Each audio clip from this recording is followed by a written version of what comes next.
Hi, this is Komal from Study with Kids. I would really be happy if you take a moment and subscribe to my channel. In our today's video, we'll discuss some in-text questions of class 10th chapter 1 chemistry, chemical reactions and equations. So let's start with question number 1 on page number 6. First question is, why should a magnesium ribbon be cleaned before burning in air? मतलब अगर हमें magnesium ribbon को burn करना है air में तो हम उसे पहले क्या करते हैं, क्लीन करते हैं, क्योंकि अगर मैग्नीशियम को ओपनली एयर में रखा जाए तो एयर में होती है ऑक्सीजन, वो ऑक्सीजन के साथ रिएक्ट करके मैग्नीशियम ऑक्साइड की एक कवरिंग फॉर्म करके रखता है। तो अगर हमें मैग्नीशियम को बर्न करना है तो हम कभी नहीं चाहेंगे कि उसके ऊपर एक कवरिंग हो। इस कवरिंग को रिमूव करने के लिए हम सैंड पेपर यूज करते हैं और इसीलिए before burning magnesium we clean it with sandpaper. So I hope आपको फर्स्ट आंसर क्लियर होगा। Next question is, write the balance equation for the following chemical reaction. Balancing की मैंने एक स्पेशल वीडियो पूरी बनाई थी, पर इस वीडियो में हम डिस्कस करेंगे वही बैलेंसिंग क्वेश्चंस जो एनसीईआरटी में गिवन है। So the first balancing question is H2 plus Cl2 gives HCl।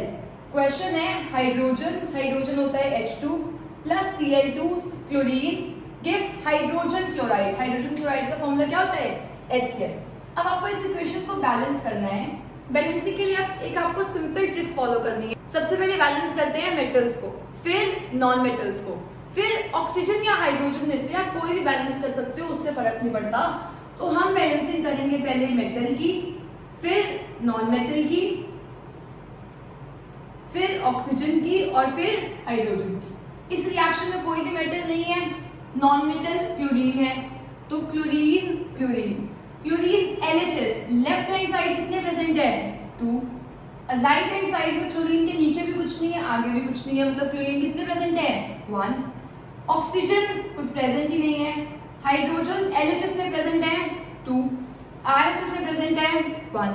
सबसे पहले बैलेंसिंग करेंगे नॉन मेटल्स की, करते हैं। इधर 2 है, इधर 1 है, इसको किससे मल्टीप्लाई कर देंगे, 2 से। तो क्लोरीन को 2 से यहाँ मल्टीप्लाई कभी भी नहीं करते, बिगनिंग में मल्टीप्लाई करते हैं, तो यहाँ मल्टीप्लाई किया। क्लोरीन को जैसे ही मल्टीप्लाई किया H भी कितने हो गए, 2, तो आप H को लिखो। H राइट हैंड साइड पे 1 नहीं बचे हैं, कितने हो गए हैं, 2। अब आपने देखा जैसे ही क्लोरीन को बैलेंस किया हाइड्रोजन तो बैलेंस हो गया। तो ये है आपकी balanced equation, H2 plus Cl2 gives 2HCl। Next part is second question का ही नेक्स्ट पार्ट हम डिस्कस कर रहे हैं। बेरियम क्लोराइड का फॉर्मूला होता है BaCl2। Next is aluminium sulphate. अगर आपको ये फॉर्मूलेस बनाने नहीं आते हैं तो आपको इसके लिए क्लास 9 का टॉपिक करना होगा, जिसमें फॉर्मूलेस बनाने सीखते हैं। जैसे एल्यूमिनियम की वैलेंसी होती है 3 और सल्फेट की वैलेंसी होती है 2, तो ये क्रिस क्रॉस हो जाते हैं, तभी बना Al2SO4 का थ्राइस। तो ये आपको सेपरेट वीडियो में मैं एक बार सिखा दूंगी कि ये कैसे फॉर्मूलेस बनाते हैं। अभी के लिए हम बैलेंसिंग करेंगे। गिव्स बेरियम सल्फेट होगा BaSO4। और नेक्स्ट है एल्यूमिनियम क्लोराइड। क्लोरीन की होती है 1, एल्यूमिनियम की होती है 3। अब इसे बैलेंस करना है। सबसे पहले लिखते हैं मेटल्स को। मेटल्स है बेरियम, इधर लेफ्ट हैंड साइड में बेरियम को क्या है, कुछ भी नहीं लिखा हुआ तो 1। राइट हैंड साइड में कुछ भी नहीं लिखा हुआ तो 1। बेरियम के बाद मेटल है एल्यूमिनियम इधर कितने हैं, 2। इधर एल्यूमिनियम कितने हैं, 1। नेक्स्ट एल्यूमिनियम के बाद है क्लोरीन इधर कितने हैं, 2। इधर क्लोरीन कितने हैं, 3। ठीक है, नेक्स्ट S को देखते हैं। सल्फर इधर 3 लिखा हुआ है, मतलब SO4 के 3 मॉलिक्यूल्स हैं, तो S के भी कितने हुए, 3। इधर S के कितने हैं, कुछ भी लिखा हुआ तो 1। अब ध्यान देना ये O के साथ 4 है, ये पूरी ब्रैकेट जब लगती है तब S के साथ आएंगे, ब्रैकेट नहीं लगी हुई तो ये सिर्फ O का है। ठीक है, अब O के देखो, O के 4 यहाँ थे, 3 से मल्टीप्लाई करना है, तो 4 × 3 12। O के यहाँ कितने हैं, 4। ठीक है, बैलेंसिंग सबसे पहले करेंगे मेटल्स की, BA बैलेंस है। फिर बैलेंसिंग करेंगे एल्यूमिनियम की, इधर है 2, इधर है 1, तो किससे मल्टीप्लाई कर देंगे, 2 से। एल्यूमिनियम को RHS में 2 से मल्टीप्लाई करना है। एल्यूमिनियम को RHS में किससे मल्टीप्लाई करना है? 2 से। 2 से मल्टीप्लाई करते ही क्लोरीन कितना हो गया? 3 पहले थे, 2 से मल्टीप्लाई हो गई, कितनी हो गई क्लोरीन? 6। ठीक है, अब देखो पहले बैरियम को चेक किया, फिर एल्यूमिनियम को चेक किया, फिर दोबारा से बैरियम को किया, बैलेंस है, फिर एल्यूमिनियम, फिर से क्लोरीन। क्लोरीन को देखो इधर कितने हैं? 6, इधर है 2, किससे मल्टीप्लाई करेंगे? 3 से। तो क्लोरीन को LHS में 3 से मल्टीप्लाई करना है, यहाँ 2 है, 3 से मल्टीप्लाई कर दिया। 3 से मल्टीप्लाई करते बैरियम भी कितने हो गए? 3। LHS में बैरियम कितने हो गए? 3। ठीक है, क्लोरीन बैलेंस है। क्लोरीन को बैलेंस करते ही हमने चेक किया, बैरियम में डिस्टर्ब हो गया। अगर हम एक भी स्टेप नीचे आते हैं तो हमें इंश्योर करना होता है ऊपर वाला कोई भी डिस्टर्ब ना हो। तो बैरियम क्योंकि डिस्टर्ब हो गया है, यहाँ 3 है, तो यहाँ पर भी किससे मल्टीप्लाई कर देंगे 1 को? 3 से। तो बैरियम को RHS में 3 से मल्टीप्लाई किया, 3 बैरियम हो गए। S देखो कितने हो गए? 3। तो अब S1 नहीं है, कितने हो चुके हैं? 3। O देखो 4 को 3 से मल्टीप्लाई कर दिया, O कितने हो गए? 12। और इक्वेशन अपने आप पूरी बैलेंस हो चुकी है। 3 3 2 2 6 6 3 3 12 12। सो आपका ये सेकंड पार्ट कंप्लीटली बैलेंस है। और अगर आपको बैलेंसिंग डिटेल में करनी है तो पहले आप उस वीडियो को रेफर कर सकते हो। Next is sodium plus water. Sodium क्या होता है? Na। वाटर होगा H2O। ये हमें देता है sodium hydroxide. Sodium hydroxide, hydroxide होता है OH, सोडियम होता है Na। सोडियम का होती है वैलेंसी 1, OH की होती है 1। तो फॉर्मूला क्या बन गया? NaOH plus hydrogen. अब हम इस इक्वेशन को बैलेंस करेंगे। ठीक है, इधर देखो LHS में पहले मेटल देखेंगे, सोडियम कितना है? 1। इधर सोडियम कितना है? 1। इधर सबसे उसके बाद O को लिखेंगे, O इधर है 1, इधर O कितना है? 1। H2, इधर 2H इधर है, 1 इधर है, तो कितने हो गए? 3। सबसे पहले सोडियम से स्टार्ट करो, सोडियम बैलेंस है। ऑक्सीजन देखो, ऑक्सीजन बैलेंस है। हाइड्रोजन इधर 2 है और इधर कितने हैं? 3। तो सबसे पहले किसको बैलेंसिंग स्टार्ट करेंगे? हाइड्रोजन की। अब ये 3 है, जब भी आपका ऐसे 2 + 3 हो तो आपको ना कभी भी इसे ऑड में नहीं रखना होता, ये ट्रिक होती है इसको सॉल्व करने की। तो इसको इवन करना है, इवन करने के लिए किससे मल्टीप्लाई कर दोगे? 2 से। अब देखो 2 हाइड्रोजन पहले थे, 2 से मल्टीप्लाई हो गया तो हाइड्रोजन कितने हो गए? 4। Na को भी 2 से मल्टीप्लाई कर दिया तो Na कितने हो गए? 2। O को 2 से मल्टीप्लाई कर दिया तो O भी कितने हो गए? 2। ठीक है, अब देखो स्टार्टिंग से बैलेंसिंग करते हैं। Na देखो, Na 1 है 2 है, तो किससे मल्टीप्लाई कर देंगे? 2 से। Na बैलेंस है। O इधर 1 है, इधर 2 है, किससे मल्टीप्लाई कर देंगे? 2 से। इसको 2 से मल्टीप्लाई करते ही H अपने आप कितना हो गया? 4। अब आप देखो इक्वेशन बैलेंस है या नहीं है? 2 2 2 2 4 4। तो ये इक्वेशन अब कंप्लीटली बैलेंस्ड।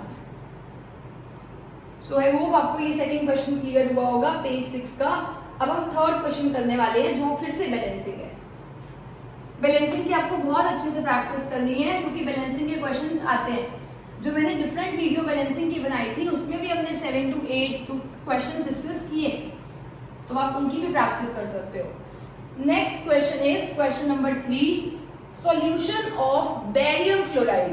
अब देखो बैरियम क्लोराइड, बैरियम की वैलेंसी होती है 2, क्लोरीन की होती है 1। तो फॉर्मूला क्या बन गया? BaCl2 and sodium sulphate. Sodium sulphate, sodium की 1, सल्फेट की 2। फॉर्मूला क्या बना? Na2SO4 gives barium sulphate, BaSO4। Sulphate की अभी मैंने आपको 2 बताई है, बेरियम की 2 होती है। अब देखो जब ये कैंसिल हो सकते हो तो हो जाएंगे क्योंकि हमें स्मॉल इंटीजर लेना होता है। तो फॉर्मूला क्या बन गया? BaSO4। Next is sodium chloride, NaCl। Chlorine की वैलेंसी होती है 1, सोडियम की भी 1, तो फॉर्मूला बन गया NaCl। ठीक है, तो अब इस क्वेश्चन को हमें बैलेंस करना है। इस इक्वेशन को बैलेंस करने के लिए हम सारे रिएक्टेंट्स और प्रोडक्ट्स को लिखते हैं।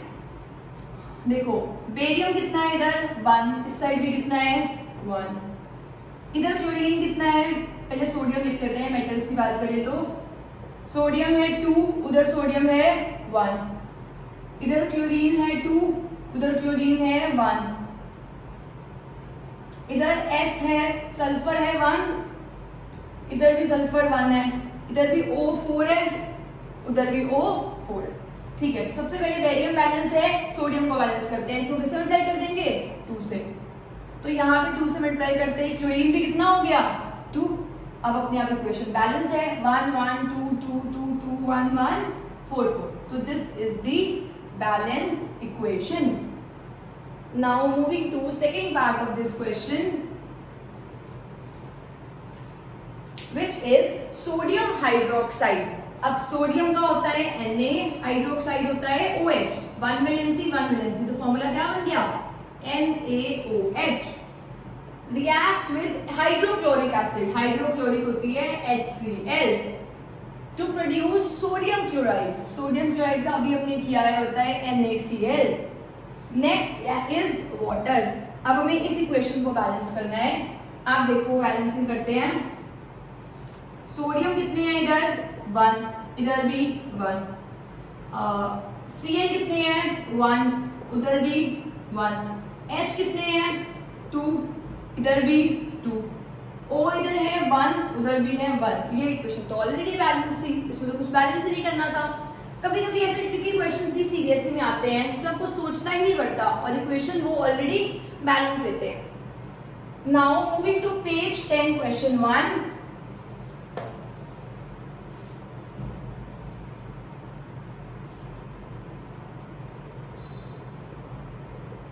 First question is a solution of a substance X is used for white washing. एक X है, उसका जो सॉल्यूशन है उसको यूज किया जाता है व्हाइट वॉशिंग में। ठीक है, next is name the substance X and right it's formula. अब आप ध्यान से देखो, X को यूज नहीं करते व्हाइट वॉशिंग में, X के सॉल्यूशन को यूज करते हैं। X के किसको यूज करते हैं? सॉल्यूशन को यूज करते हैं व्हाइट वॉशिंग में। हमें X सब्सटेंस बताना है, उसका फॉर्मूला बताना है और X का रिएक्शन बताना है वाटर के साथ। ठीक है, तो अगर हम X की बात करें तो X होगा CaO। CaO is calcium oxide. क्योंकि आप देखो व्हाइट वॉशिंग में यूज होता है CaO होता है क्विक लाइम। क्विक लाइम को जब हम वाटर में डालते हैं तो बहुत ही ज्यादा एक्सोथर्मिक रिएक्शन होती है और प्रोड्यूस होता है CaOH होल ट्वाइस, जो यूज करते हैं व्हाइट वॉशिंग में। मतलब दीवारों को जब व्हाइट करना होता है तो यही चीज यूज की जाती है CaOH होल ट्वाइस। तो CaOH होल ट्वाइस यूज करने के लिए हम किसका सॉल्यूशन यूज कर रहे थे? क्विक लाइम का, X का, CaO का। So first question I hope आपको क्लियर हुआ होगा। और सेकंड पार्ट था right the reaction of X with water. तो आपको ये रिएक्शन लिखनी है किसके साथ? वाटर के साथ। तो ये होता है सॉलिड फॉर्म में, वाटर लिक्विड है और ये पानी के अंदर सॉल्यूशन बनेगा, तो हम क्या लिखेंगे? Aqueous form. So first question is done. अब हम सेकंड क्वेश्चन की बात करते हैं। दिस क्वेश्चन वाज इंपॉर्टेंट कि व्हाइट वॉशिंग में क्या यूज होता है। तो व्हाइट वॉशिंग में यूज होता है CaOH होल ट्वाइस, और वो मिलता कैसे है? क्विक लाइम को पानी में डालकर, तभी मिलता है स्लेट लाइम जो होता है CaOH whole twice. Next question on page 2 is, अब आपको पहले पेज 2 का क्वेश्चन पता होना चाहिए क्या है। एक वेसल है, एक्टिविटी दी हुई है बुक में 1.7। तो इस क्वेश्चन को करने से पहले आपको वो एक्टिविटी देखनी है। वो एक्टिविटी है इलेक्ट्रोलिसिस ऑफ वाटर। इलेक्ट्रोलिसिस का मतलब है, लिसिस का मतलब होता है ब्रेक डाउन होना, इलेक्ट्रो का मतलब है जब हम इलेक्ट्रिसिटी पास कर रहे हैं और कोई चीज ब्रेक डाउन हो रही है। और कौन सी चीज की बात कर रहे हैं? वाटर की। तो वाटर किस में ब्रेक डाउन होता है? हाइड्रोजन और ऑक्सीजन में। तो हमने क्या किया है? 2 इलेक्ट्रोड्स लिए, उन 2 इलेक्ट्रोड्स को अटैच किया है एक बैटरी के साथ और करंट पास किया। और इस सॉल्यूशन में क्या लिया है? यहाँ पर पूरा पानी और हल्की सी एसिड डाली है ताकि ये पानी कंडक्टिंग हो जाए। ठीक है, अब ना यहाँ पर ऊपर ना गैस कलेक्ट हो जाती है। अब क्वेश्चन क्या है इस एक्टिविटी का, मैं आपको वो क्वेश्चन बता देती हूँ। क्वेश्चन है, why is the amount of gas collected in one of the test tube double the amount of other collected in the another. मतलब इसका अमाउंट इससे डबल क्यों है? आप अगर देखो मैंने जो मार्क किया है इसका छोटा सा है, इसका ज्यादा मार्क किया है। ऐसा क्यों किया है मैंने? तो हमें उसका रीजन बताना है। उसका रीजन क्या होगा? देखो, अगर हम बात कर रहे हैं इस एक्सपेरिमेंट की, तो इस एक्सपेरिमेंट में वाटर ब्रेक डाउन होता है to form H2 and O2। अगर हम इस इक्वेशन को बैलेंस करें तो इधर H कितने हैं? 2, इधर कितने हैं? 2, बैलेंस्ड है। इधर O कितने हैं? 1, इधर है 2, तो बैलेंसिंग करेंगे तो किससे मल्टीप्लाई करेंगे? 2 से।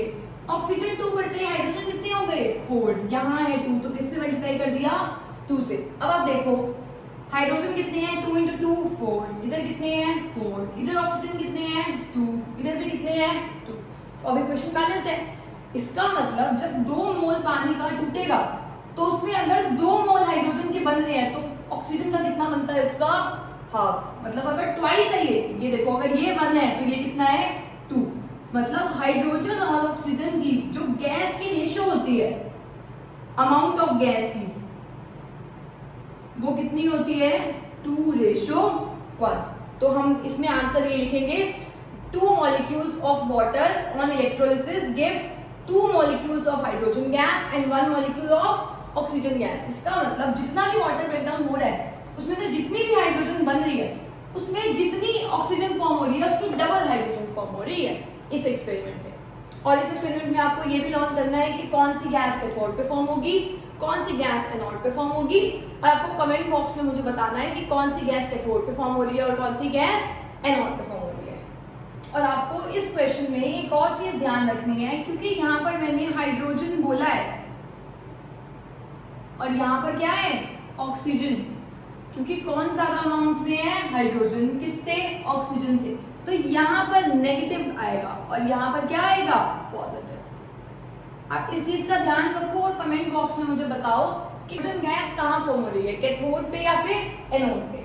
Now next question on page number 13 is,